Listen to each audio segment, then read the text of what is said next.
امام جعفر صادق کے بیٹے، امام موسیٰ کاظم کے بھائی، بڑی ہستی.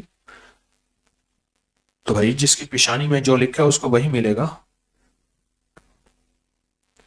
اور رات کو میرے خواب میں میرے آقا حضور تشریف لائے سرور کونین صلی اللہ تعالی وسلم. فرما رہے تھے کہ اہل مصر کا مال انہیں واپس کر دو اور نفیسہ کو مصر میں ہی دفن کر دو، اور ان کی برکت سے اہل مصر پر رحمتیں نازل ہوتی رہیں گی. اور پھر ان کو ان کی وہی کھودی ہوئی قبر تھی، اسی میں دفن کر دی. اہل مصر پر رحمتیں نازل ہوتی رہیں ایسے اہل مصر پر. اچھا، اہل مصر کے میں نے مزاج میں عرب کا مزاج دیکھا. کچھ ملکوں میں پھرا ہوں اور پھرتا ہوں تو خوب پھرتا ہوں. لاہور سے لاہور تک اندرون بیرون فلائٹیں ملا کے مصر میں میں نے کچھ 8 فلائٹیں لی، ساری جہاز ملا کے. اتنا دور تک گیا، اتنا دور تک گیا. میں نے ایک چیز دیکھی، میں سوچتا رہا ان ہستیوں اور دریائے نیل کی برکت سے کہ دریائے نیل میں عمر رضی اللہ تعالیٰ عنہ کو جو خط ہے، اور میں نے ہر مسلک کی کتابوں سے اس خط کے حوالے دیے، میگزین میں چھپتے رہے. خط ہے، اس خط کے اندر جو طاقت تھی الفاظ کی. اور آج بھی میں نے وہ نقش دیا ہوا ہے دریائے نیل کا، وہی خط کا نقش. توجہ ہے نا؟ یہ سونے والی کیفیت ہٹا دیں، یوں کر کے سونے والی. وہ جو نقش دیا ہوا ہے، آج بھی اس نقش سے لاکھوں لوگ فیض پا رہے ہیں، بہت دنیا فیض پا رہے ہیں. امام یافی فرماتے ہیں، بہت بڑی ہستی ہیں، کہ سیدہ نفیسہ کو ہدیہ پیش کریں، مال کا اور اعمال کا. انہوں نے فرمایا میں نے مال کا کیا. ہدیہ سے مراد کسی ضرورت مند کی، کسی غریب کی، کہیں کوئی صدقہ جاریہ.